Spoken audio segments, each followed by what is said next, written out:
Hello, YouTube.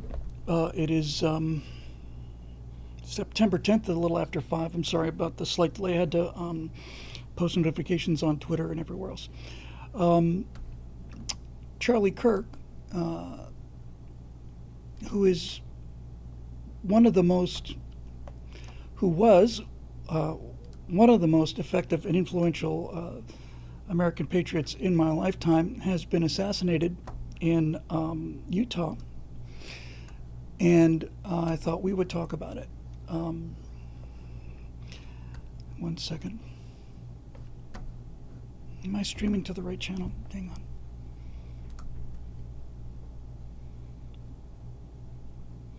I'm sorry. A little rushed today. Just give me 1 moment.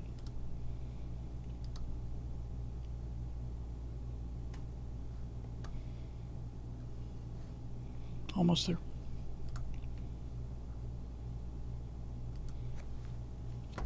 Yep, there it is. Okay. Sorry about that. Okay.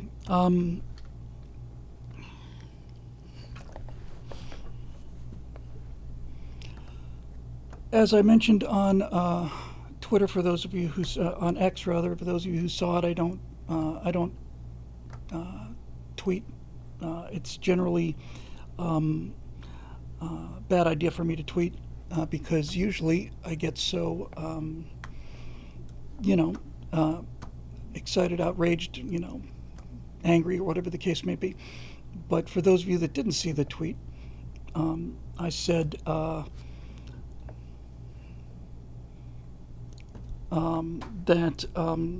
before I posted any kind of comment, I said I'd watched 2 hours of content online from the first wide shot of Charlie getting hit, which looked like, to me from the distance, looked like he got hit in the center of the chest, which wasn't good, but at least was a chance. And then as time went on, I saw the side footage, and the second I saw the close-up footage, I knew there was no chance. And after that, I watched a number of montages of people celebrating, and I kind of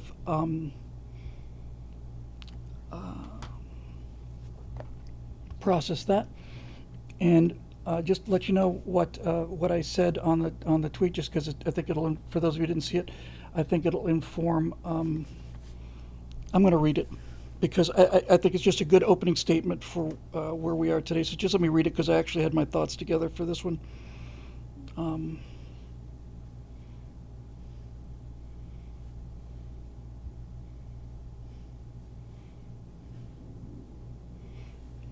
Sorry.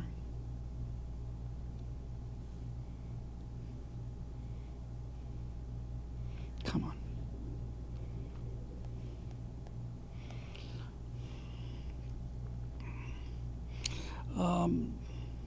There's just so much. I'll forget it. I'll just tell you what I said. I said that after watching all of this stuff, that after watching Glenn Beck and Megyn Kelly have their hearts ripped out of their chests, I've never seen Glenn Beck look so sad. I've never seen anybody look so sad. I said that after all of that, and the horror and the multiple views of the close-up of the shot, I said right now I'm feeling ice cold, and that's how I feel right now. I want to explain the difference between feeling ice cold and feeling nothing. When I was, I've been the first person on the scene of multiple car accidents where everybody just stood around gaping, and I've had 3 engine failures in single-engine airplanes. In all of those situations, after just the initial shock, I just go into this mode. I don't know why. Part of it might be training. I suspect a lot of it was the toughening up that I forced myself to do.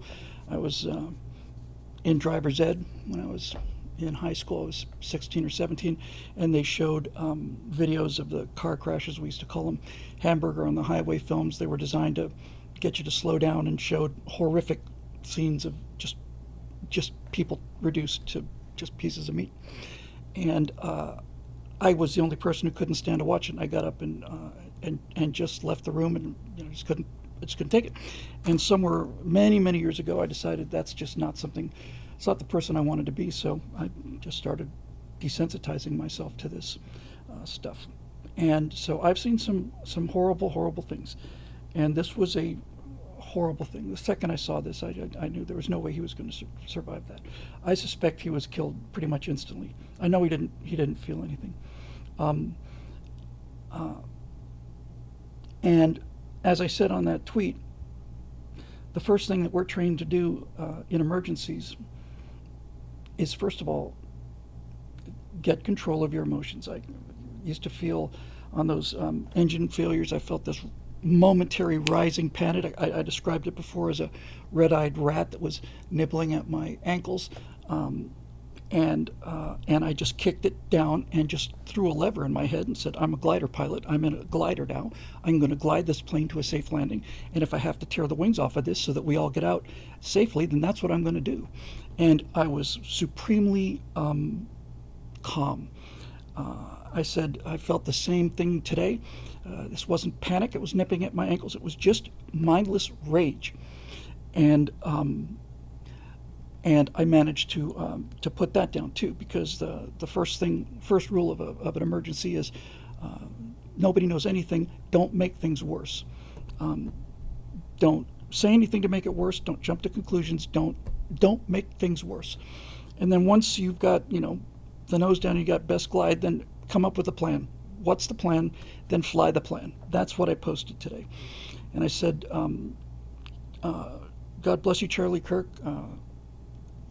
You've done more to change the political landscape than anybody I've ever met personally in my life before today, and I suspect that what's going to happen after today is going to make the stuff that happened before today pale in comparison. So the first thing that I would just urge people to do is to not asking anybody not to feel anything.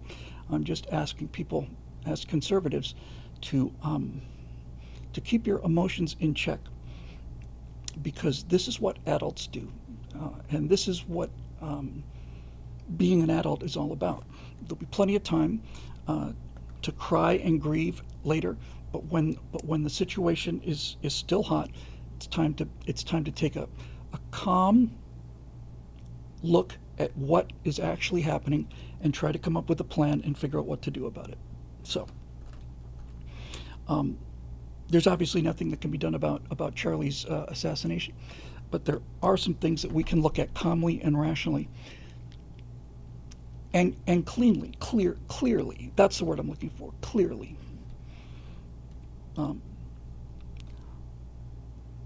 This, I think, is going to be a watershed. As Fendi says, I don't care if this is offensive. I hope the assassin gets raped in prison for the rest of his miserable excuse for a life. So do I. But let's just together, let's look at what is the reality of what we're looking at here.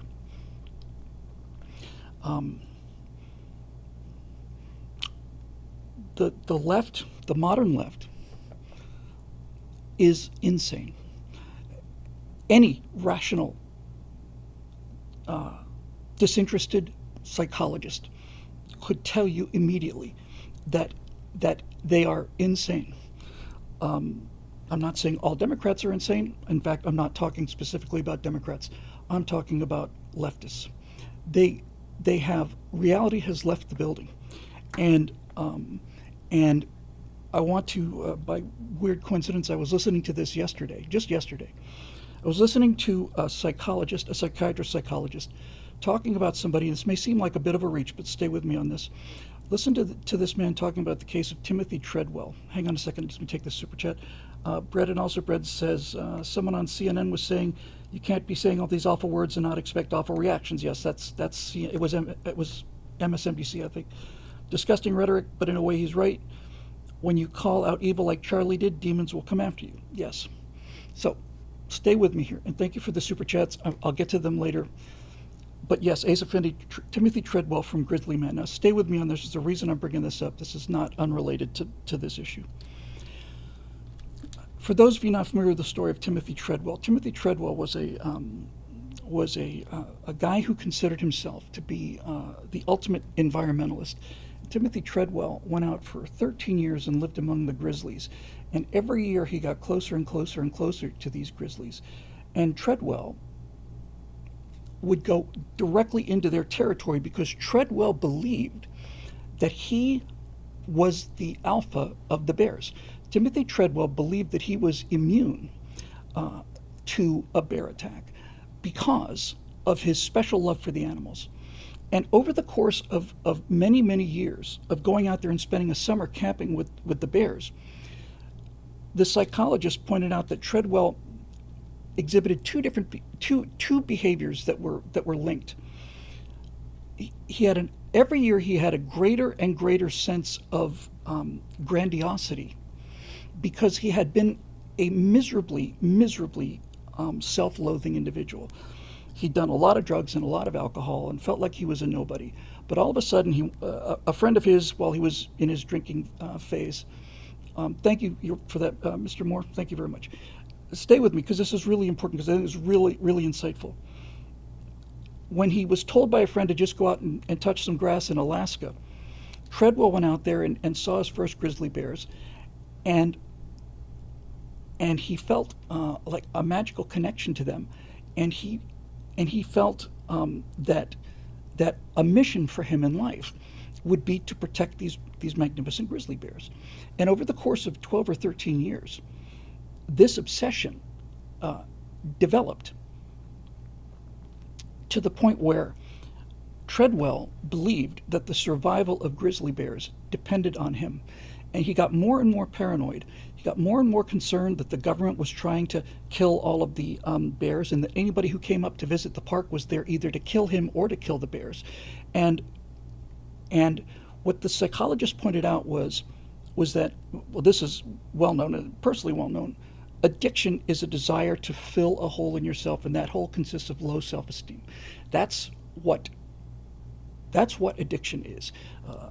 You're addicted to alcohol or to narcotics or to gambling or to eating or to sex or whatever the case may be, in order to make up for this horrific feeling of inferiority and not being good enough.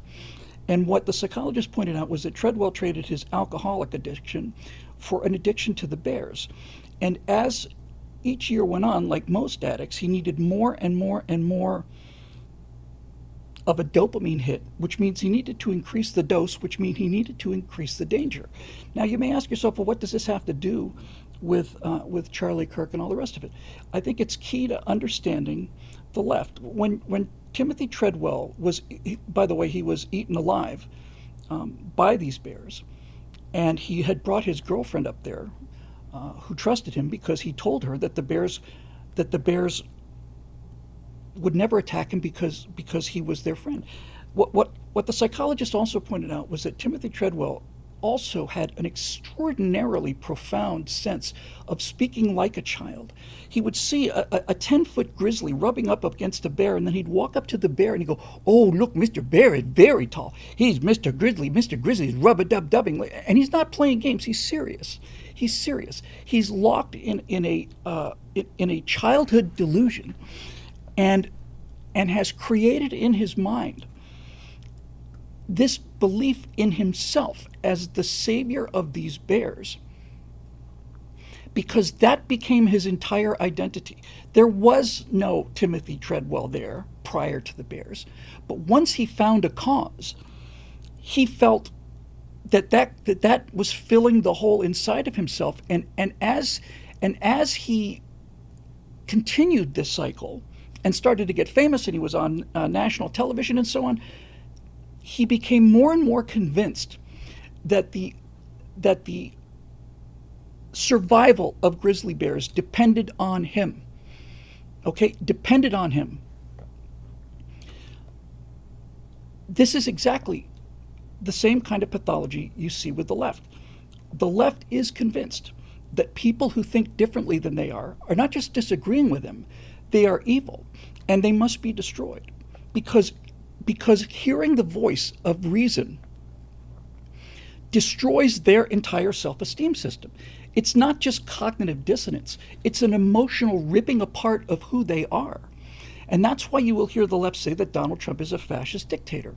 Well, if Donald Trump was a fascist dictator, nobody would be listening to you because you would be in a gulag or you'd be shot. It's a self-defeating statement logically, but that doesn't matter. It doesn't matter. Shinobi says it's a cult. It's worse than a cult. It's not a cult. It is a psychological dependency, and the people who are the most deeply affected by it are the ones who have the lowest self-esteem. They are the ones who have the lowest sense of self. So when they find themselves in a situation where they get positive feedback for being a good person, that's where they are and that's where they stay. And the left, modern leftism, is nothing but telling yourself that you are really, really important. It's up to you to stop this Nazi takeover of America. It's up to you to stop this. How many times have you heard the term transgenocide? How many times have you heard trans people after Donald Trump was elected saying, "Oh, we've got to fight back"? How many times have you seen pictures of them arming up, saying, "We're going to defend ourselves because they're coming to kill us"? How many times have you heard that? I've heard it hundreds of times, hundreds and hundreds of times, that there's a trans genocide because people are pushing back against pronouns and men and women's bathrooms, and what they hear is, "You're coming to kill me." And the reason they hear that is because if they hear somebody disagreeing with them, and that just makes them a person who's disagreeing with. But if they hear somebody like Charlie Kirk saying, "Well, I just think that this is a mental illness," they say he's got to be a Nazi because if they're Nazis, then I am a freedom fighter. It is all to elevate their own importance in their own valueless lives. This is the absolute essential thing to understand about the left. They have to demonize everything that they don't agree with, because by the higher they can demonize it, the more virtuous they become by opposing it. And this is why they have so much problems with the world. They just don't understand that they are so incapable of being seen as less than, what's the word I'm looking for? Divine, that they just cannot face the consequences. If I were to change my political opinion about something, which I did, that's why I called it eject, eject, eject. I was a liberal, but I was never a leftist, right? Never. What happened to me was that I got enough evidence that the things that I believed were wrong, and so I changed my mind. And I was able to change my mind because changing my mind didn't change my identity. You see what I'm saying? My entire ego structure was not built around my political belief system. My vision of myself wasn't predicated on my political belief system.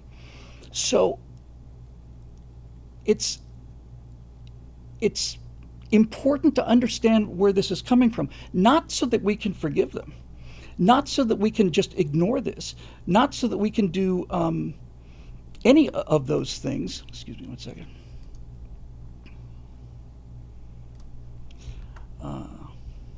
Let me just go ahead and do this too. Hang on a second. There we go. No, we're doing a bit of this tonight. That's fine. I'm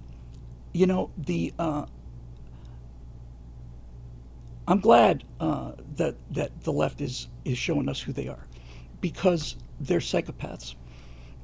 They're psychopaths. They are so um,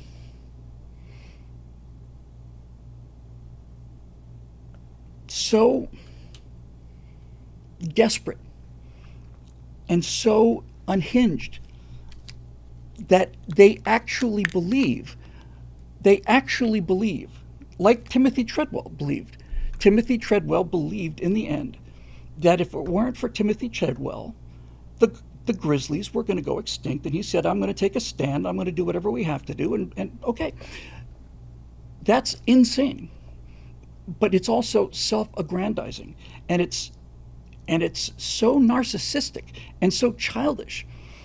And the psychologist pointed out that as Treadwell's obsession got deeper and deeper and deeper, he reverted back to more and more and more primitive stages of development to the point where at the end he was just talking like an actual child. Oh, what's the matter, Booby? Oh, this one is Mr. Chocolate.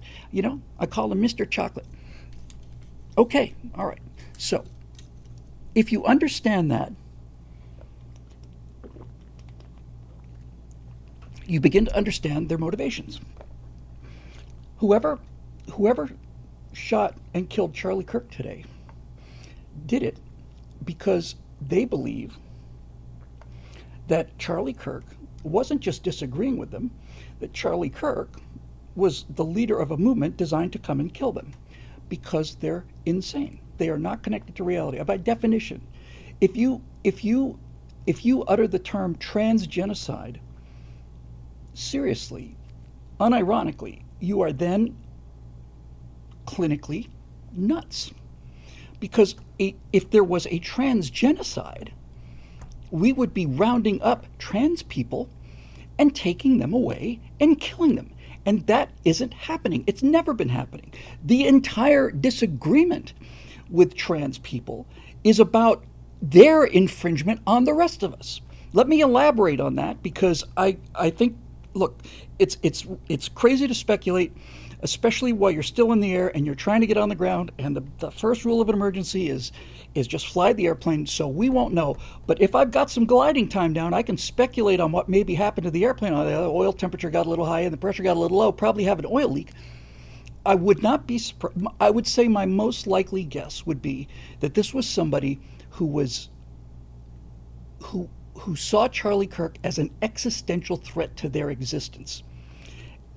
And that kind of person is going to be either a really left-wing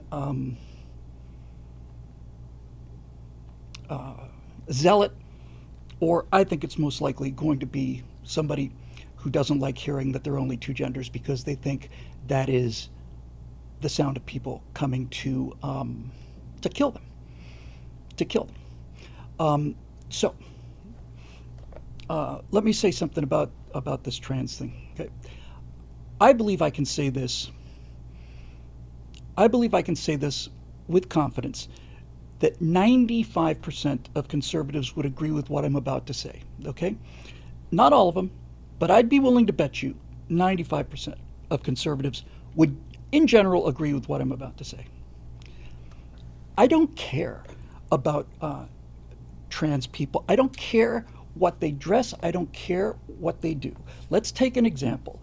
If I had an Uncle Timmy, and Uncle Timmy, who I'd grown up with and who I loved, if Uncle Timmy had grown up with, came to a Thanksgiving dinner one day and said, I feel like I'm a woman, and I would wonder if all of you would mind calling me Aunt Tammy, and he wore a dress to the Thanksgiving dinner. You know what I would do? I'd call him Aunt Tammy. I would. It's no skin off of my nose. It's somebody I love. It's somebody who has been, part of the family, and I would be fine with that. I would genuinely be fine with that. And I'd call him Aunt Tammy because I love him. But if Aunt Tammy then says, so since you agree to call me Aunt Tammy, you also would acknowledge that I am a woman. What now? You're acknowledging that I am in fact a woman. Well, no. That's where I have to get off the bus, Aunt Tammy, because if I agree with you that you have magically transformed into an actual woman, now I'm in denial of reality. I'm in denial of truth. I'm lying. I'm not just being nice, I'm lying. And this is what I've seen with this movement. It's not, nobody cares about what you dress like and how many genders you have. We don't care. Conservatives don't care. It doesn't matter to us. I'll tell you what does matter to us. When you insist on a biological impossibility, that gets us away from reality. We're not going to agree that reality is wrong. We're not going to do it to help your feelings. And when you demand that we change the English language to accommodate you, not going to do it either. No, no. What you want to do in your own time in your own business is your business, but we're not encroaching on you. You are encroaching on us. And when you start indoctrinating children, we start seeing 5-year-olds going to drag ball readings, and you're in front of 4-year-old girls, and you're stuffing dollar bills into G-strings and all the rest of it. No, I can remember a time when I went to elementary school where I had no idea who my 4th grade teacher was fucking. I'm sorry to be so bold, but I don't know how else to put it. I can remember a time when that wasn't on the menu for 4th grade education. And it shouldn't be, because what they're saying is you have to accept the fact that gay people or trans people are here, and we need to make sure that children understand you're there. Well, okay. My position is that anybody in elementary school and people in middle school as well, they cannot be told about trans or gay because they don't know what sex is. They don't know what it is, and I don't want them to know what it is. It's not ready. They're not ready for it. They're not ready for it. It just does nothing but confuse them. So it's not like we go into 4th grade classes and start every day by saying, me and my girlfriend last night, my straight heterosexual girlfriend and I, we did the deed, and then we did all these other things, and her name is Margie, and you really would like her, and I feel really, really good because no, it doesn't matter. It's not about gay or straight or trans or bi or any of that stuff. Sex needs to be out of that age group, and they get bombarded by it, and they can't get away from it. But to have a teacher come into a classroom, and here's the thing, we're going back to Treadwell now. You see these purple-haired 25-year-olds with the nose rings coming into these classes, or sometimes they'll be in a car, and they'll be just talking about, I just came out to my 2nd graders and told them about my girlfriend. And they were so accepting, and I felt so validated. Freeze, hold it, pause right there. There's your answer. There's your answer. I felt so validated. Well, you don't get to use our kids to validate your neurotic lack of mental health. It's just no. The answer is no. So this is the issue with these people. And I think when the long view is taken, look, I'm spitballing a lot of stuff here, but let me just say a couple of things.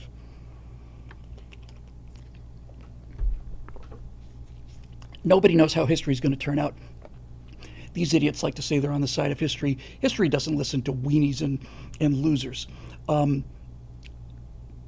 History is made by history, and nobody knows which way it's going to go. But let me tell you one. I'll give you. It's unrelated, but just to give you an example. I watched the Muslim influx into Paris and London, but let's take Paris. And here's what I know. Islamists may conquer Paris, but they will never have Paris, because if they conquer it, it will not be Paris anymore. It'll be just another shithole like the ones they came from. I'm not saying that they won't take it over. I'm just saying they will never have it, because the qualities that made Paris Paris are not the qualities that they bring to the table. They will never have Paris. They'll only have the ruins of Paris. And And the same thing goes for all of this. These these people who have been indoctrinated by leftists and mostly by, I think the term Jordan Peterson used is a devouring mother. These kids, these kids will never have what they are told they should have. In other words, young boys who think they're girls and declare themselves to be trans will never date heterosexual men. That's not something you can rhetoric somebody into.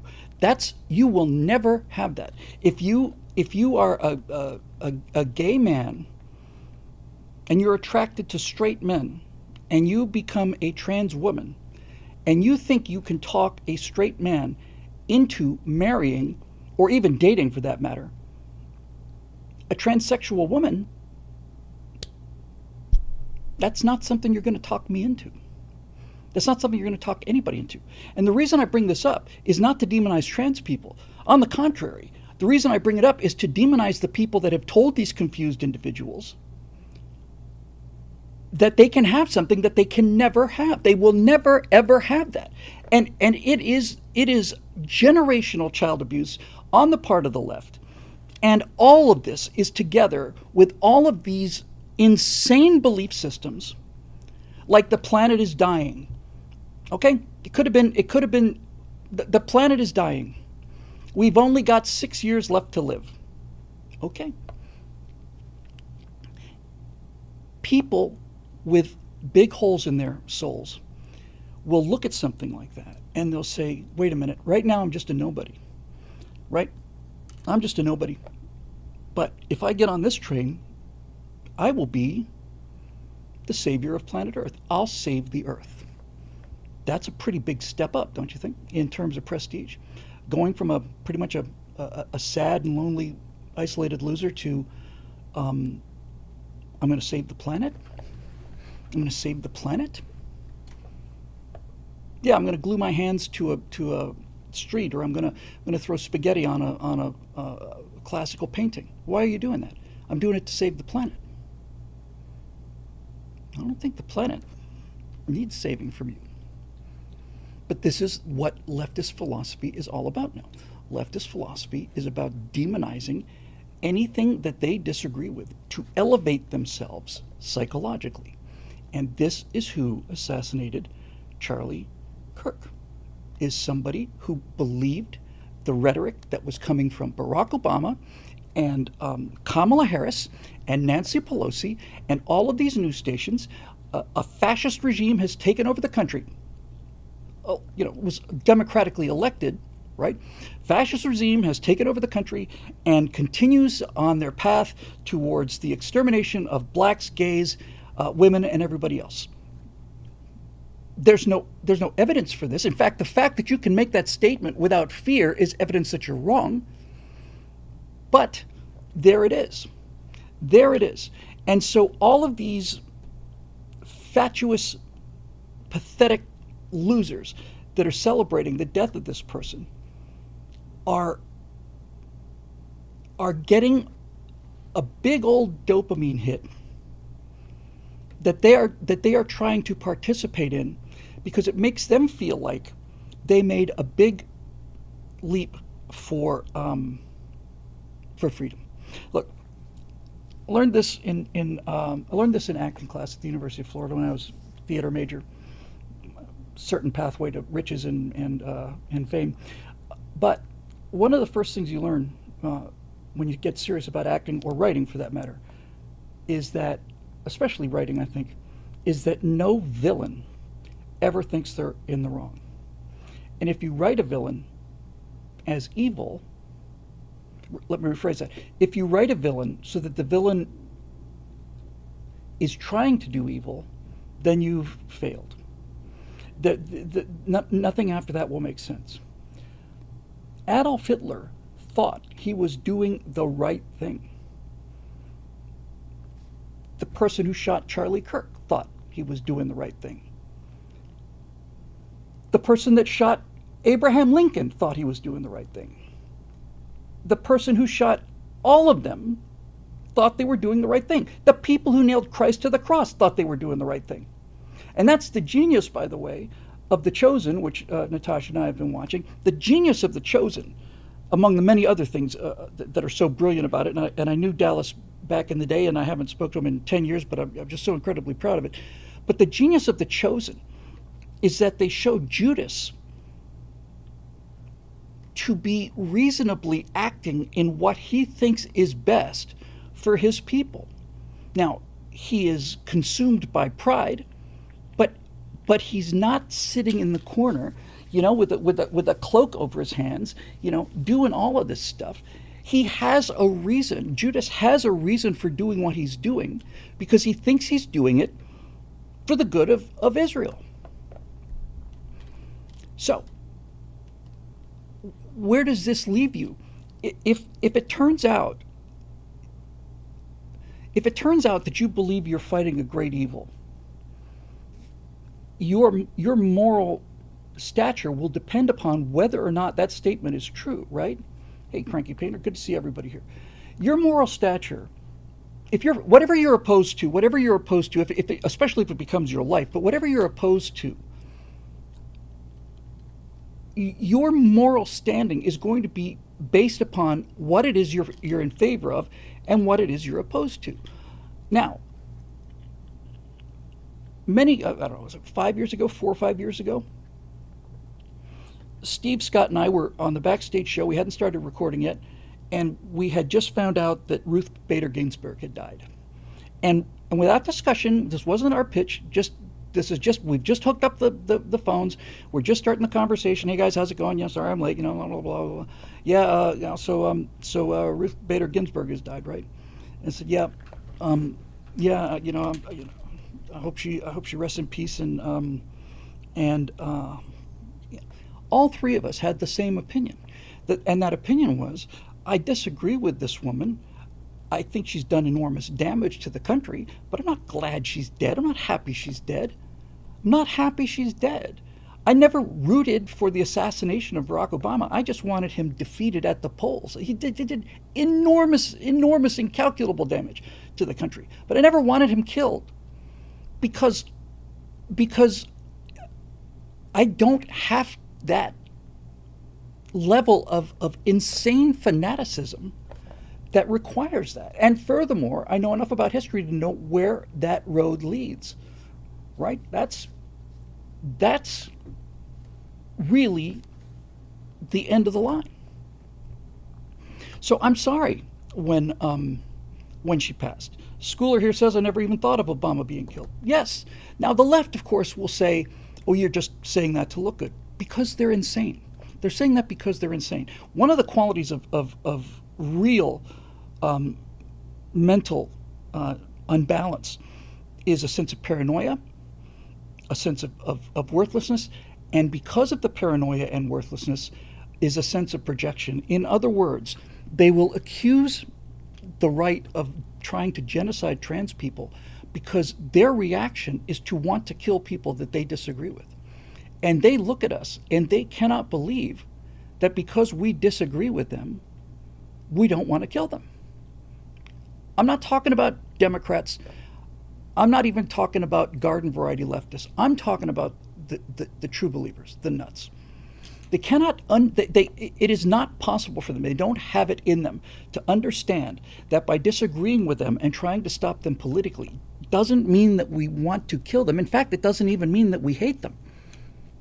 And this is why the Charlie Kirk thing is so particularly galling. Because when Charlie Kirk talked to people, he would give them a microphone and he would have a quiet conversation with them. And sometimes he'd change their minds. And people would come up to him and say, hey, how are you? You're a piece of shit. And what would Charlie say? Would he say, you're a piece of shit too? Get the F off of my mind? No, Charlie would say, what makes me a piece of shit? Well, you just are. Okay, so tell me why. That's a sane person. That's the sound of a sane person having a discussion with an insane person. And when you call them on this, they just go into vapor lock. when the number of people that have on camera gone from the Democratic Party to the Republican Party and saying, I cannot believe how wrong I was about conservatives is endless. I personally have seen no less than 50 of them. And when I was working with Friends of Abe, and I did 40 new member meetings, and we're taking new people in all the time. We constantly ran into people who said this. I've forgotten his name now, and I'm ashamed of it. But I did an interview. I'm ashamed that I forgot it. But we did an interview many years ago called After Hours, and this guy was a gay pride activist. He was the publisher of a number of gay magazines, and he just got tired of the left and decided to talk to some conservatives. And he was astonished by what he saw. So finally he made an announcement. I'll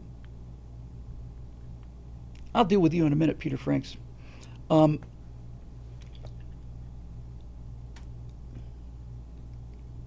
He said that when he said that coming out gay to conservatives was not only a non-event, that people went out of their way to welcome him to the party, but when he came out to gay people as a Republican, they had death threats, they excommunicated him, and all of this stuff, and so on and so on and so on. It just doesn't work that way. I'm not engaging the trolls. It's an interesting point. Peter Franks on YouTube says they weren't insane. They were uneducated college kids. Kirk picked on them because he knew they'd be easy targets, bullying, in other words. Let's have a little look at that expression there, Peter.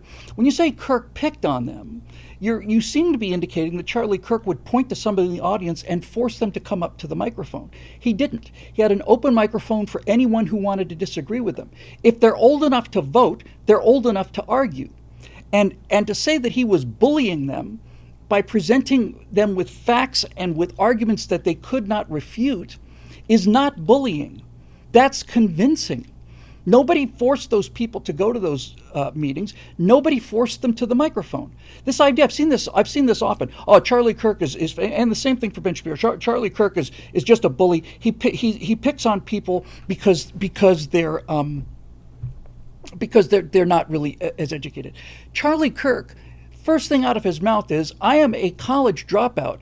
And the college students are the one who say Charlie Kirk doesn't know anything because he didn't go to college. It's the college students that are coming in with that attitude of I'm much smarter than you are because I'm 22 years old and I'm a sociology major. No, he doesn't. He is able to disassemble leftist arguments because there are no leftist arguments. When I started doing the public speaking and all of this stuff, when I started doing this, I had probably 4 or 5 years of anxiety about running into a liberal Goliath.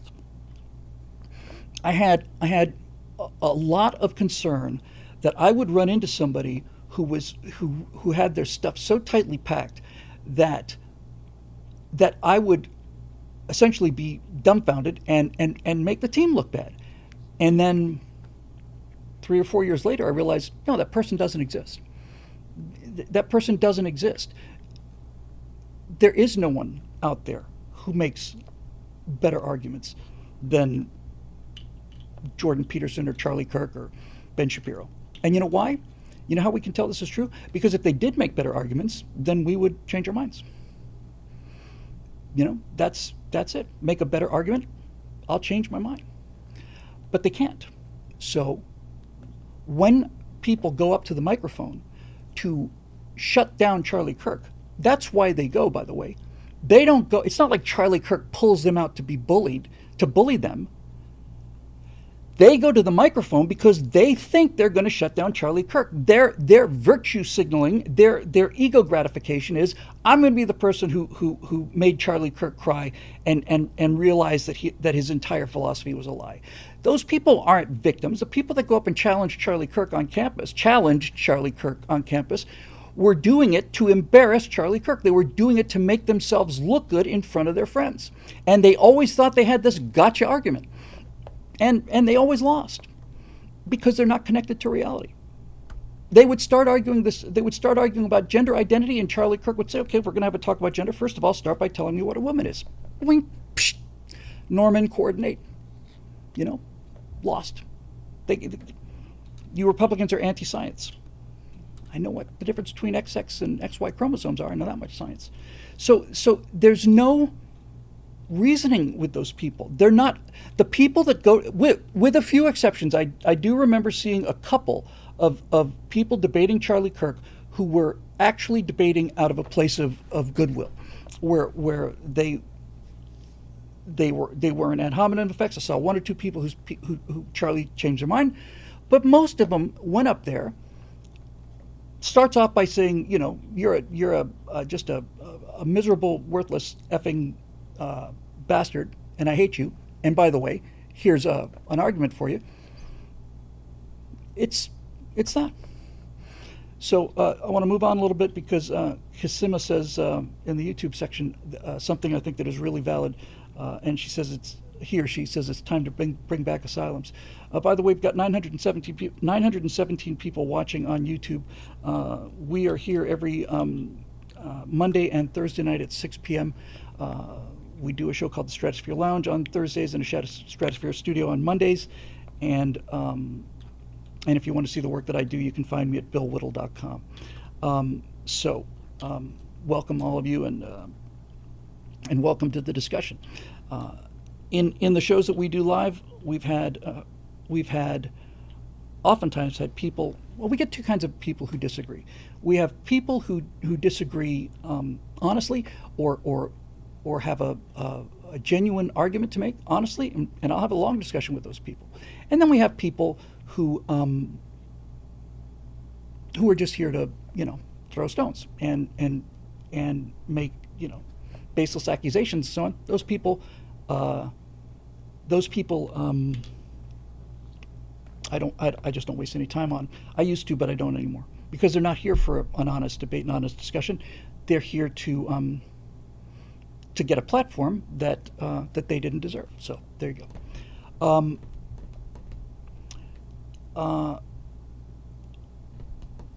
So what are we going to do about this? Well, this is a watershed moment, and strangely, I feel it's connected to the stabbing of Irina on that train in Charlotte. I don't mean for a second to suggest that the two are connected causally, but in terms of effects, I think the two of them together are tectonic. Let me switch tacks here. Raymond, I think you may have beaten me to what I was about to say by 10 seconds. Some on the right are saying not to watch the video of a shooting and asking platforms to take it down. No, watch it. See what evil looks like and know exactly what they did to him. Yes. Yeah, Ace Effendi says both neck deaths. I completely agree with this with the following caveats. In the same way that I don't think that young children should be exposed to sex, in fact, should be kept away from the topic for as long a time as possible, I don't want young children being traumatized by videos that contain graphic violence. And the internet is almost impossible to control, but when I grew up in the age of television, it was easy to control because there was no way to see a video that wasn't on television, and that had to go through 3 different networks or whatever the case may be. So there was no outlet for this kind of thing. Children need to be protected from violence, but adults, on the other hand, are way overprotected about violence. Way overprotected. You need to see this video. It's horrific. You need to see it. And this has been something that we have been doing as a society now for 50 years. George Carlin's obviously disagree with a lot of George Carlin's core philosophy. I think he was an extremely cynical guy, and quite a sad character, but without question, George Carlin was one of the most brilliant analysts of of human nature that ever lived. His Brain Droppings book is incredible. When he wanted to be funny, he could be hilariously funny, and when he wanted to be pointed, he could be pointed. But of all the things that George Carlin said, the most profound little segment he did was on euphemisms, and he talked about the power of euphemisms, the negative power of them. And I wouldn't want to just steal his routine, but to just paraphrase him. What George Carlin said was, when men first fell under concentrated artillery fire, not just cannonballs or shells, concentrated barrages, 4,000 artillery pieces on 1 mile sector of trench where the entire world is exploding. We found in World War I that the men that underwent this had their nervous systems destroyed. It wasn't just the stress. Their nervous systems were physically destroyed by the sheer power of the impact. And George Carlin said at the time, they gave a name to this condition. They called it shell shock, because the men were in a state of stupor because of these shells. Shell shock. 2 syllables, powerful, straight, to the point, absolutely transmit the horror of it. Shell shock. It even sounds violent. Carlin went on to say, by the time we got to World War II, they had softened it. People under the same kind of fire were no longer victims of shell shock. They were suffering from combat fatigue. 4 syllables, less effective, and so on.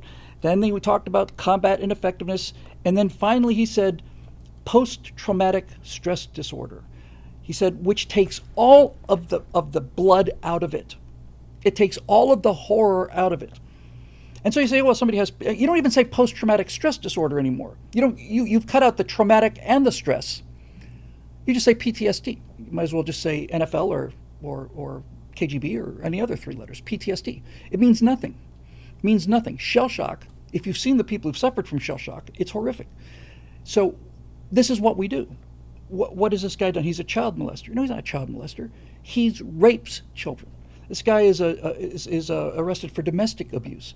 He's a wife beater. He's a wife beater. It sanitizes everything, and this is one of the reasons why the left can say that words are violence. They say that if you call a trans person a bad name, or even really argue with them on their position, that you are committing actual violence against them. And the reason they say that is because they have no idea what actual violence looks like. They've never seen actual violence. You have a look at what happened to Charlie Kirk. That's actual violence. That's what they did to him. I'm not going to show it here, but I am not going to discourage people from seeing it, because by not seeing how horrific this act is,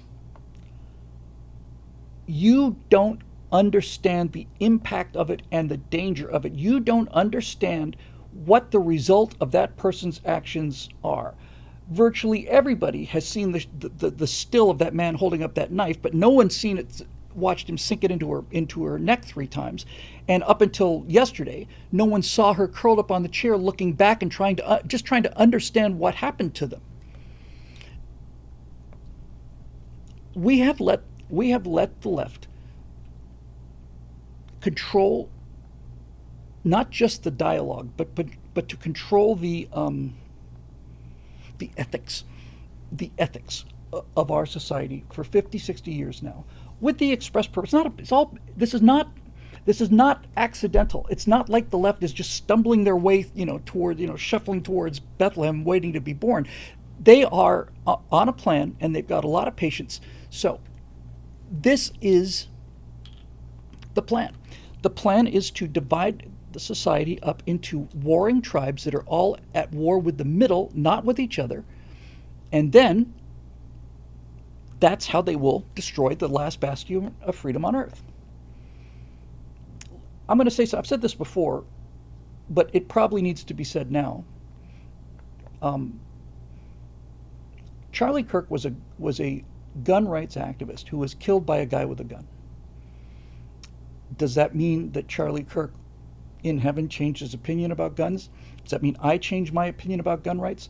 Does that mean that if I were shot with a gun or killed, or my wife or anybody else I loved, if that they were killed by a gun, does that mean I would change my mind about gun rights? It does not. It does not, because my understanding of the power of the Second Amendment is that it is a much larger protection than what happens to people who are the victim of crazy people that have used guns. You could take away the things I love the most by guns, and I wouldn't change my mind about gun ownership, because it wasn't a gun that killed Charlie Kirk.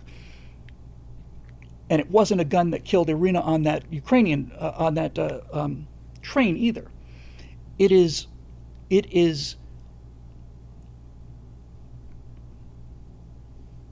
a toleration. We have been told that it is evil to oppose murder. We're told that you're evil if you oppose murder. They made the Charlotte murderer into a victim. Oh, he's homeless and he has substance problems. He was arrested 14 times, armed robbery, breaking and entering. I'll tell you something. If that poor Ukrainian girl, who by the way fled Ukraine and thought she'd come to safety and freedom here in the United States, joke's on her, huh? If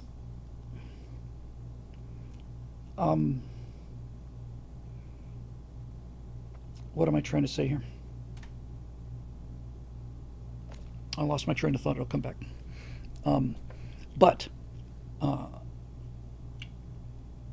what we have seen and we see every day on YouTube is this. If you see somebody in the next few days celebrating Charlie Kirk's death, you are looking at somebody who has so little respect for the concept of human life that they are potential shooters themselves. I'm not saying they're going to be. I'm just saying that's the first step. When you have demonized your opponent to the point where it's not a human anymore, that's the first step. The first afterburner I did that got any traction and was one of the best things I ever did was the true story of the atomic bombs. When I went into a great deal of detail and I did a great deal of research that showed that the use of the atomic bombs ended that war 6 months earlier than it would have otherwise, saved maybe 1 million American lives and no less than 6 and probably 11 million Japanese lives. To me, that was justified and necessary, but there was never a point ever in that discussion on the necessity of the use of the atomic bombs. When I was writing it, when I was recording it, and when I watch it, there was never a moment when I didn't feel appalling grief and sickness that had to happen to the Japanese people who'd suffered under that. Those Japanese people weren't the ones who'd put this Bushido militaristic dictatorship in place. I never, ever felt any hatred towards them or anything other than an astonishingly deep and sad regret that it was necessary. And what I'm trying to say here is I never lost my my sense of the humanity of the people who I was talking about nuking.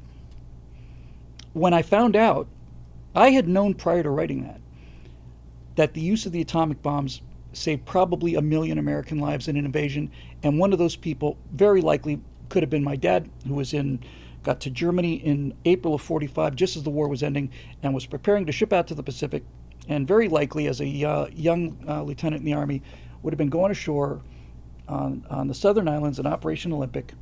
I was happy that we saved American lives, and I felt that President Truman and nobody and all the rest of them had no obligation to protect Japanese lives. We were at war. Their obligation was to save American lives. But when I found out that action saved 6 to 12 million Japanese lives who would have resisted with bamboo spears on the beach, I felt better because I did not lose my sense of compassion and humanity towards this people that this horrible event had to. This is what conservatism leads you to ultimately. Conservatism doesn't lead you to this insane hatred of bombing everybody you disagree with. The essence of what conservatism is to say sometimes there is no good choice and a bad choice. Sometimes there's just a very, very bad choice and a worse choice, and that's the deal. That's the hand. You can say it'd be nice if it weren't true, and you can say it sure would be nice if this didn't happen, but it did, and here it is, and you don't get any points by you don't get any points by taking an impossible position to make yourself feel good, right? You don't get any points by saying, well, we shouldn't have done it because we shouldn't have done it. Well, what should we have done? Well, that's not up to you. It is up to you. You don't get to live in a fictional world and criticize people who live in the real world. It's just not so. So I've never seen any I've seen a lot of people get shot, but I've never seen anybody get shot that bled like that ever in my life, ever. That must have hit his carotid artery, and so this isn't morbid, diseased attention to something. If you don't want to see it, don't see it.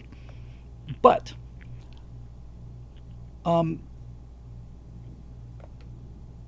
you need to see what the reality of what those people are celebrating, what they're celebrating. You know, it's horrible.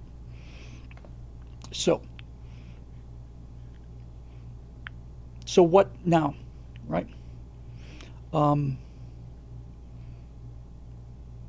So now, the question is, what do we do about this?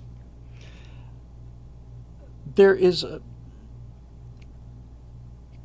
people, obviously there's obviously a wide spectrum of how strongly you believe in things or so on. There are differences, proven scientific differences in the brains of conservatives and liberals. There's also things like a heat map of what you value, what you identify with, and they're very different. And the short form of this is, I think, simply this: conservatives are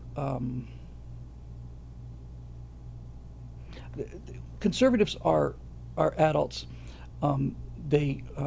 They're not prone to complaining about things. They're not prone to demonstrating about things. Most of them have jobs. They're very slow to anger, really anger. We can get cranky. We start off cranky because we've had enough time for life to beat the stupid out of you. But we are slow to anger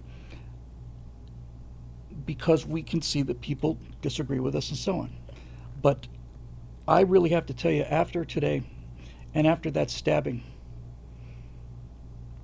we've had enough of this. We've had enough of this. We are not going to sit still and be prey for these lunatics. All of the calls for civil war and armed rebellion I've seen have come from the left, and they don't have any idea. They don't have any idea, and this applies to the Islamicists as well. Okay, Clay. Clay's on his way to Mass right now to pray for Charlie and his family. They don't have any idea. You see, I told you when I first heard this news, I just went icy cold. That's those are the people who you need to be afraid of, uh, because they're not going to be they're not going to be roaring and screaming down the street, pop, pop, pop, pop, pop, like that. We are going to be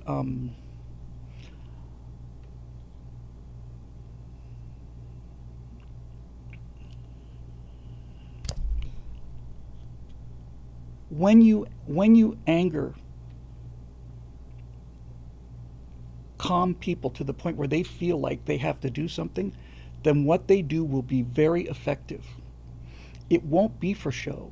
It won't be for status points. It won't be for um, personal vindication.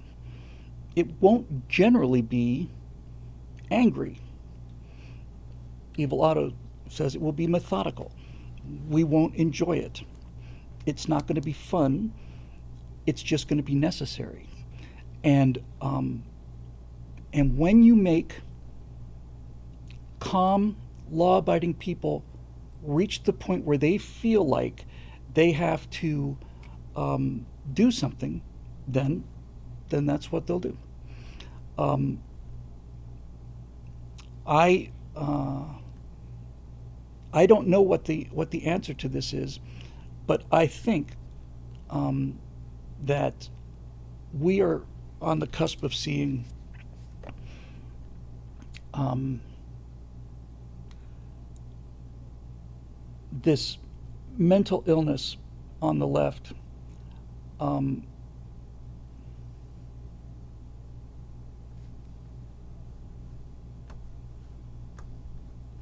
hey, you know what, Beef Bodie? Why don't you go fuck yourself, okay? Um, I have been talking about calmness. I haven't said anything. I haven't said anything about taking up guns. I have just said that when you make people angry enough, they are going to do something. So you can go back to whatever little uh, fantasy hellhole you live in, because you're putting words in my mouth, and I've had enough of you. Have a nice day, loser. Let me just make sure that's permanent. Yeah, there you go. So, uh, it's there are going to be consequences for this. Um, and and and we're going to see. But I don't think that conservatives, or not just conservatives, just law-abiding people, I don't think we're going to just sit here and be quiet as we're stabbed in the neck on trains anymore. I don't think we're going to sit here and be quiet when we're shot at, and when the rhetoric of the leaders of the left is so um, uh, uh, inflammatory, that we're just going to stay here and let the insane people take us out. No, it's going to be different now. I'm curious about this. Bro says, Bill, I told you sometimes I feel misunderstood. Bro, you've been here for relatively recently, but you've always struck me as a person of goodwill, and maybe don't agree with everything, but I want to know what you're talking about, because I like disagreeing with people who are honest and have integrity. I'm talking first thing in the morning. If that was me as the president, it makes me sad, Utah. Yeah, it makes me sad too. We don't. Not only do we not have to agree on everything, we're not supposed to agree on everything. The essence of what this country is, the entire essence of what this country is or should be, is the ability to disagree without making it personal. You know, that's why this country creates everything. That's why we invent everything. It's because of this of this reaction. You know, it's this, it's this, it's this. It's like a star. Gravity squeezes this thing together. Disagreement pushes it apart. And that gravity that holds it together is a common love of country and an understanding that disagreement doesn't lead to violence. So, so it, this idiot seemed to think I was calling for an insurrection. On the contrary, what I'm saying is beware of making calm people so angry that they're not willing to be victims anymore. That's not an aggressive statement. That's a defensive statement. And my entire pitch this whole time, and continues to be, this is something that we have to deal with calmly, rationally, because otherwise, people, innocent bystanders, are going to get hurt. This response has to be very rational. And it has to be rational, especially because emotions are so high.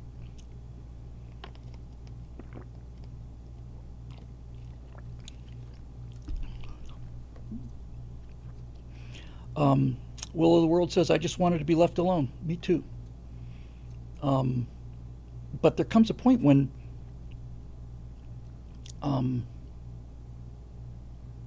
when you're not being left alone. So I don't know what happens next. You're not being rude, bro.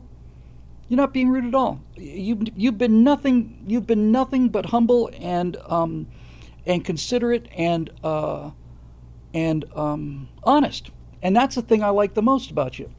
You know, I really appreciate honesty, and I'm happy to discuss anything with anybody as long as they're basically being honest. I've never felt that you were arrogant or pushing your opinion on anybody. You seem like just a terrific guy. I'm really happy you're here.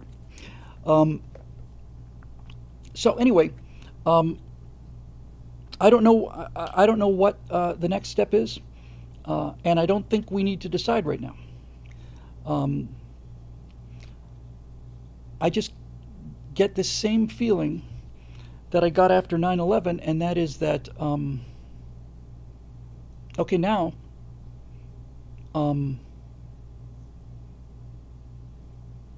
I guess what it is, I know it just sounds like a bad movie line, but maybe this is the answer to everybody's feelings. This today, now it's personal.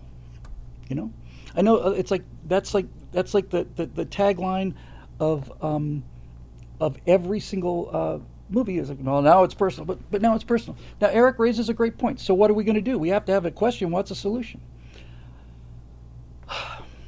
Well,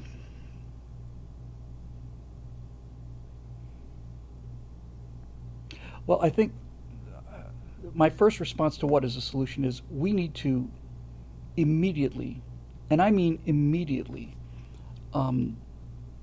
start a massive, and I mean like a Pearl Harbor effort to start building asylums immediately. And I mean a bunch of them. The last thing I want is to live in a society like the Soviet Union, where when you disagree with somebody, you are sent to either the Gulag or the firing squad or the insane asylum.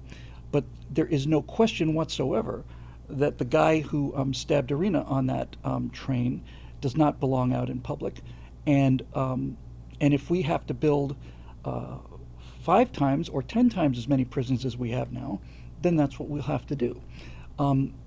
People say that that this is the most incarcerated society in the world, which may or may not be true. I don't know, but I will say this: if we have to become 5 times more incarcerated than we are, or 20 times more incarcerated than we are, that's what calm people will do about this problem. We're not going to go out into the streets and start shooting people, but I think this will be enough to really get people to understand that we cannot allow crazy people out there to simply prey on us. No, that guy. Yes, yes. Copy Shinato and impeach a whole lot of judges. I remember what I was going to say. I lost my track when I was talking about Irina, the Ukrainian girl. If I was her father or her husband, I'll tell you who I would be angry at. I would go after, politically go after, and publicly shame the judges that let him loose 14 times, especially after armed robbery. That's who I would go after. I would be furious with the judges that let that guy out there 14 times. Those people have to go. Politically, they have to go. We don't need to stone their houses. We don't need to take any physical action against them. We need to impeach every single one of those people. All of these things are on the record. We need to take every one of these people that have let these murderers and rapists and lunatics out again and again and again and again and again. And those people need to be removed from office immediately. Forget about the next election. They just need to go. Those judges have to go. And we know that we know the affiliation, the political affiliation of these judges, because there's a political party in this country that is predicated on gaining power by turning the country into ruin. Ruin. Roadrunners, that's right. The magistrate that let the murderer loose wasn't elected. She was appointed by the county clerk. She isn't even a lawyer. All right. Darth Chuck the Merciless says Democrats run the big cities, not fixable. Well, we run the Justice Department, and we have the Supreme Court. So I say it is fixable. That is I think probably the immediate response to this. And you want to get into the race issue? That's fine with me. I don't care. I say we put all murderers either in jail for the rest of their lives, or we send them to the gas chamber. And if you commit a murder, then the minimum is life imprisonment. And I don't care what you look like. I'm not arresting you or sending you to jail because of your skin color. I'm doing it because you took somebody else's life. And that doesn't have any other conditions on it. Any other conditions. We've got to put these people away. And it's funny because I was going to post it last night. I wish I had. I just thought, I was here late and I just thought I'd do it in the morning. My right angle is on the stabbing in Charlotte. And the mayor of Charlotte said, we can't arrest our way out of this problem. And I said, the hell we can't. That's exactly how we get out of this problem. That's exactly how we get out of this problem. You definitely arrest your way out of this issue. And I'm seeing more and more they're not even black conservatives, just more and more black commentators, or just people saying, look, man, this isn't good for us or for anybody. Blacks suffer from ghetto fatigue too. It is biologically easy to see somebody who looks like the other attack somebody who looks like you. And that is a visceral response. And statistics are statistics. There's no denying the statistics. But with that said, you have to ask yourself, how would you feel if the person who had knifed that woman had been a white person? Would I feel like, oh, let him go? No, I'd want that guy put away. If it had been a white man knifing a black woman, an innocent black woman sitting there and knifed her in the neck, I'd want exactly the same thing. This is the thing that has to be the tip of the spear on this change in action. It has to be, we are not talking about anything other than the individual acts of individual people. And yes, You know, yes, it's. I just think we've had enough. I think we've had enough, and and I and I want a calm, focused, fair, and effective change in our society. Um, for the sake of fairness, I never thought I'd see so many illegal murderers and criminals arrested and deported. I never thought I'd see it happen, but I have seen at least two occasions where I think ICE has gone just too far, and that's the end of doing the job. If you allow that process to get out of hand, then that will be the end of the process. I saw Iowa Hawk post something where ICE raided some event, but had a bunch of Korean engineers who were invited to be here, and you know, that's something to be aware of, something to be careful of.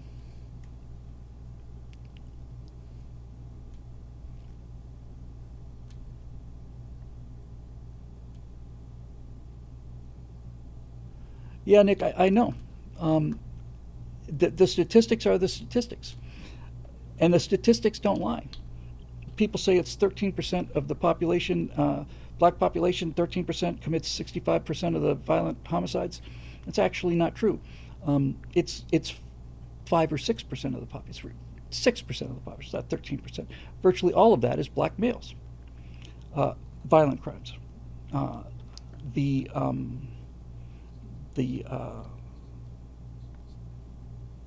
this kind of, you know, rampant low-level lawlessness, on the other hand, seems to be largely black women.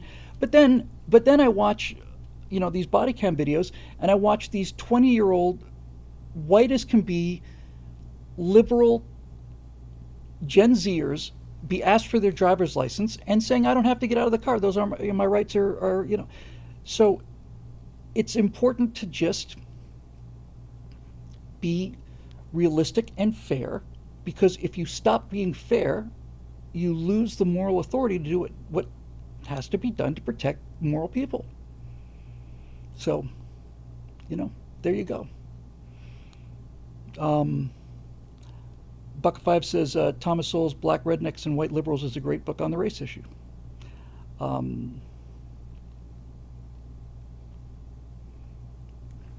Yeah, so you know, a rational person can do both of these things, right? A rational person can look at the statistics and say, yes, we definitely have a problem with black crime rates, and at the same time, you can say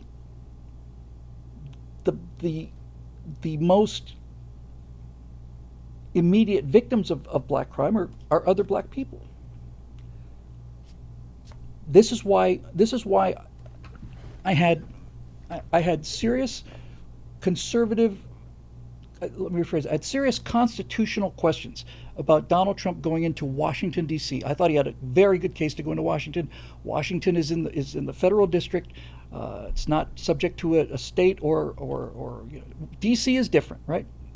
And I had concerns about presidential overreach and the use of the National Guard, but generally speaking, I was in favor of it. What made me fanatically in favor of it was not the bragging rights of being able to say we cut the murder rate in D.C. The reason that I was supported it and proud to support it, and now I'm actually conditionally supporting it about Chicago, is because of the number of black Democrats who say, I've never felt like I could go stay at this intersection at 2 a.m. without looking around to get carjacked.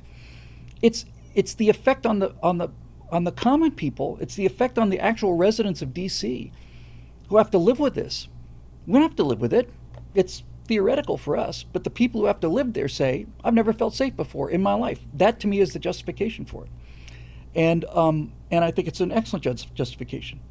And the job of the President of the United States is to protect the American people. And if the Democratic corruption machine, which has been running these cities for 70, 80, 90 years, is not going to do that, well, then they've abdicated their responsibility, and there you go. I want to mention that too, P7.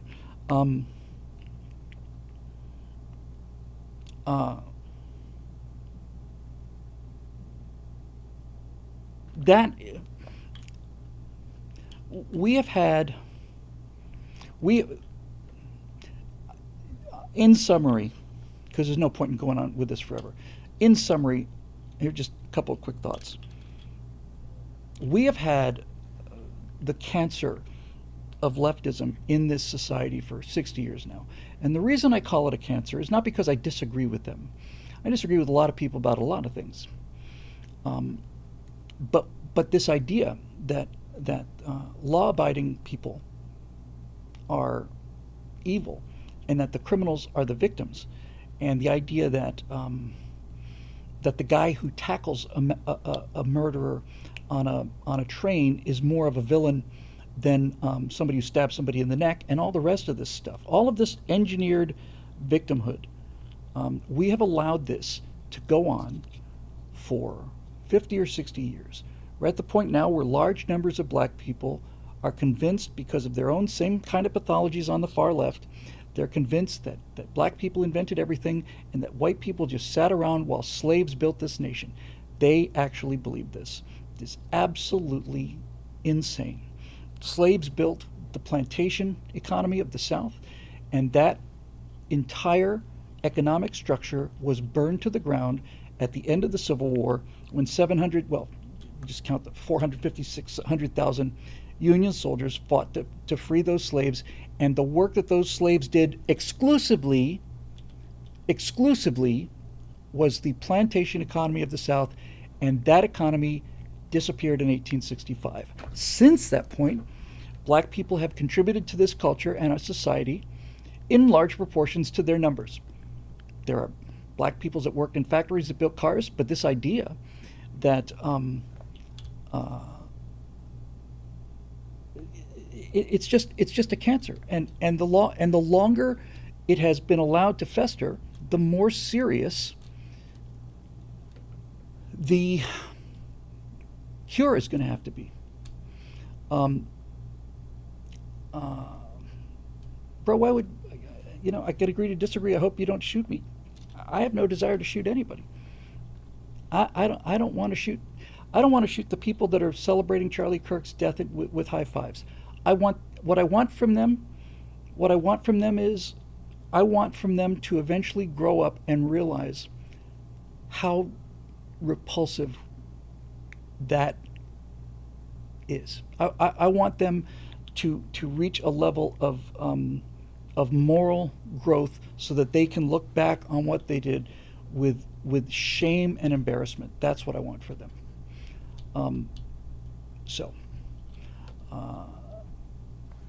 There's that. And then the last thing I want to say about Charlie Kirk today is this. I think it is entirely possible that Charlie Kirk made that Donald Trump win possible. There are people who probably have a better idea of exactly the demographics of it, but what I have been predicating my recent work on, as I mentioned on Monday night, is I want to go after the 36% of young white men who, young men in general, I guess, who moved from the Democrats, not to the Republicans, just the Democratic Party picked them out. Charlie Kirk's influence on young people cannot be underestimated, and it is entirely possible that without Charlie Kirk, we would not have won that election. In fact, I think you may be able to say it's likely, which makes him a martyr to freedom.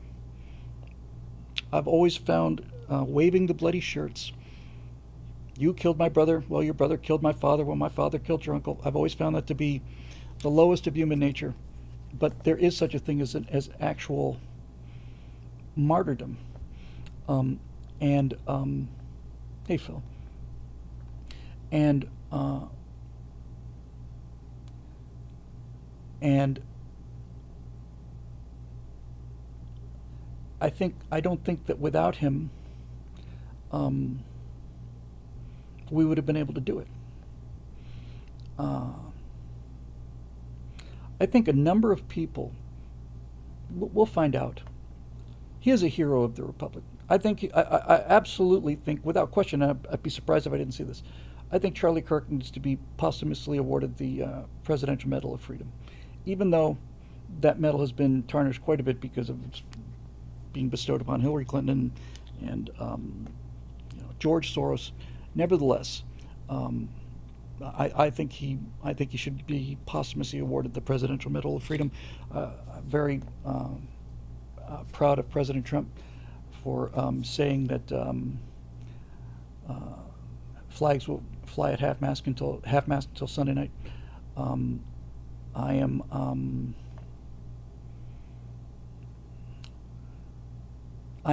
concerned about who's going to take over TPUSA. But at the same time, when Andrew Breitbart died, who was a friend of mine, a fairly close friend of mine,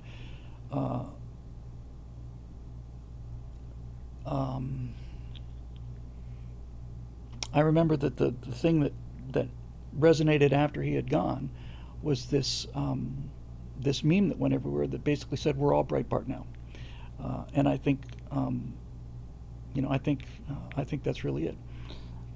What I was saying before is I think there were large numbers of people who were in the middle and maybe even somewhat leaning towards the left on this, who may not have agreed with Charlie Kirk.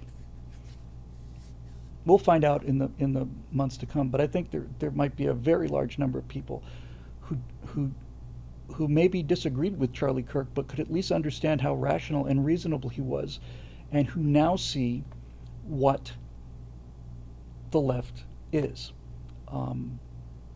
what the left celebrates. And I think that anybody who still has their humanity will be repulsed by being on the same side as people who are celebrating a person who got shot dead because he went to respectfully disagree with you. I think the number of people who've lost their souls and who celebrate this kind of thing are much smaller than the number of the people who, as I said, maybe even disagreed with Charlie Kirk, but who are simply appalled, just shocked and appalled at what has happened and at the reaction of the left. And I think a lot of people who would previously identify as leftists can't stomach this. I'll tell you this, and I've maintained this for a long time. If I consider myself a Republican, obviously, and a conservative. If I saw large numbers of Republicans celebrating the death of people, or doing that kind of thing on a regular basis, well, for example, if during the Tea Party, if I had seen a single racist sign at a Tea Party event, I would have said, well, okay, so millions of people involved, you're going to have lunatics there. I never did see a single one. But if I started seeing 5-10% of this, that would have been it. I'm not going to stand next to those people.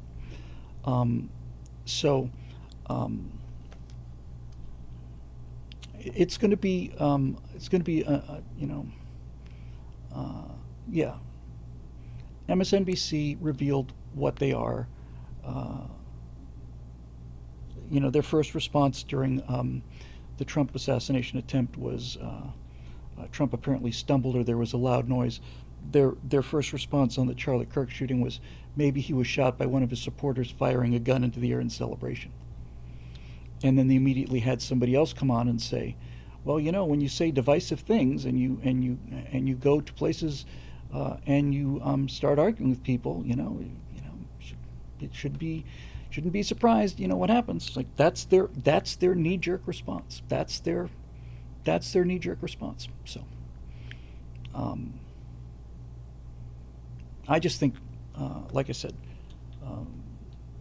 I think this one is personal in a way that nothing that I've seen is personal. Obviously, I knew him. I did 5 videos for him. Did those. Forgotten what the name of them are. The money, socialism, capitalism, communism, all that stuff. And you really can tell a lot about. No, we're not initiating. We're not initiating anything. We are now awake to the threat. That's not an offensive statement. That's you have not heard me say, because I do not believe that we need to go out there and get revenge on this. I never said that. I'm not saying it now.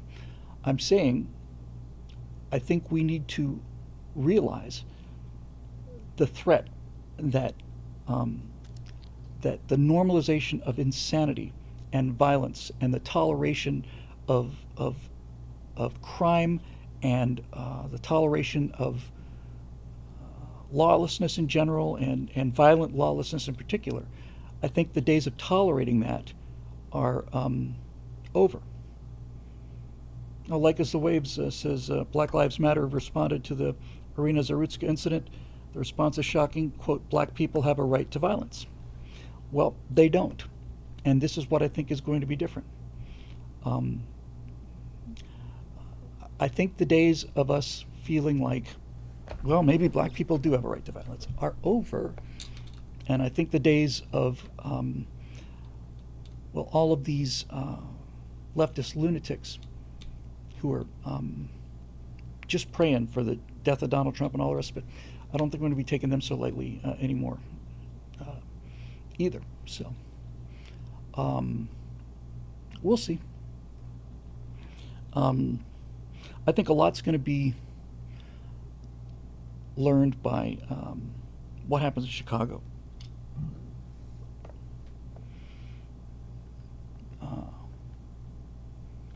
Yeah, I wonder what would happen if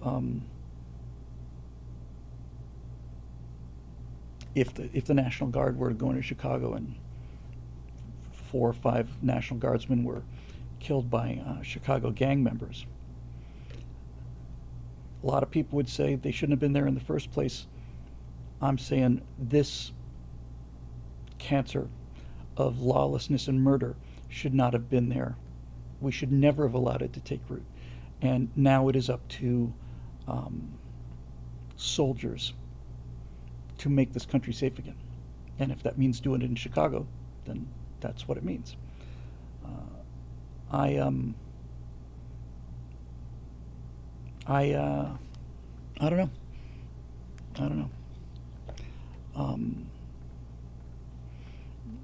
This last part is difficult because this is not what I want to hear right now, and that's not what I want to say right now. But I'm going to say it anyway. Our theory of humanity, our theory of free citizens and of individuals is that each individual is born with free will and make choices and are responsible for their choices. There's no question that the left has added fuel to the fire and produced a climate where this kind of action is perceived by millions of people as a righteous act. But when everything is said and done, when it's all said and done, the decision to pull that trigger was one person's decision to do. If it turns out that you believe that the rhetoric made that person take that shot, then what you're saying is we all have to live in a society where our speech is limited to only speech that would not upset the most insane among us. Ultimately speaking, when it's said and done, that trigger was pulled by an individual, and and and to say that somebody's rhetoric made them do it is not a road that we want to go down, because it violates our entire idea of free will. If we're This is the socialist model, is that people have no authority, they don't have any moral agency, that they're victims of what the culture does.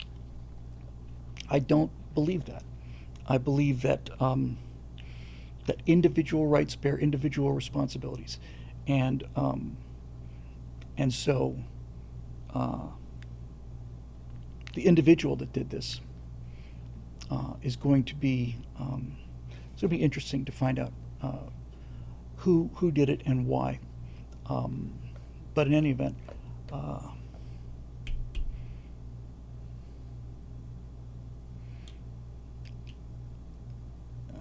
I think TPUSA is going to see a huge increase in donations, and I think the people that have gone out there and done that are going to be more motivated than before. This is usually how these things play out. So.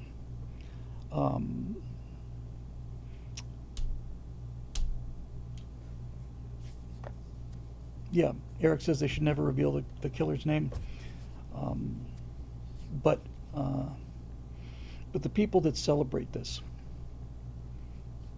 on social media, they need some pushback.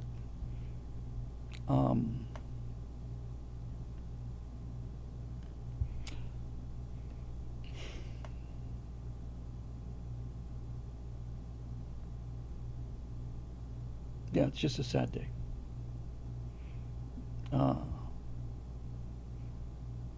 But we need to start building some prisons and some asylums, and we need to start taking this insanity seriously, because significant percentage of the population is becoming unhinged and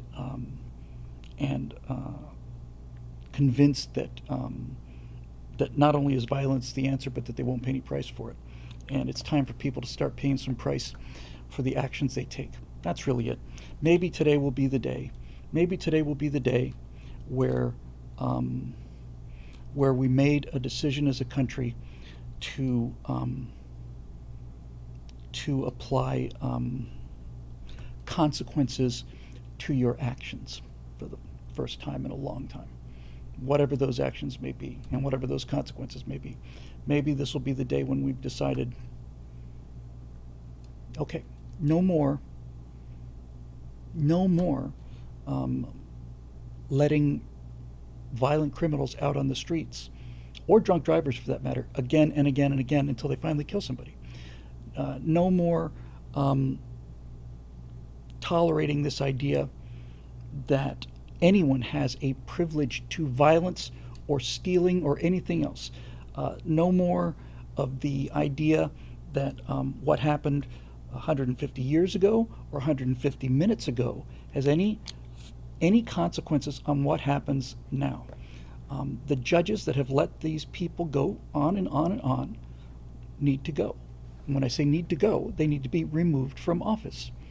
And I really think that this will be the day that Americans decided this lawlessness and celebration of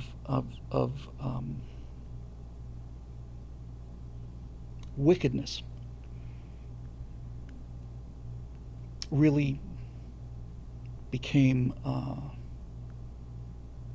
real. And if it turns out that that is the case, then there are a lot of ways that you could lead a life with far fewer chances for advancing the glory of God and the cause of righteousness and goodness on this earth.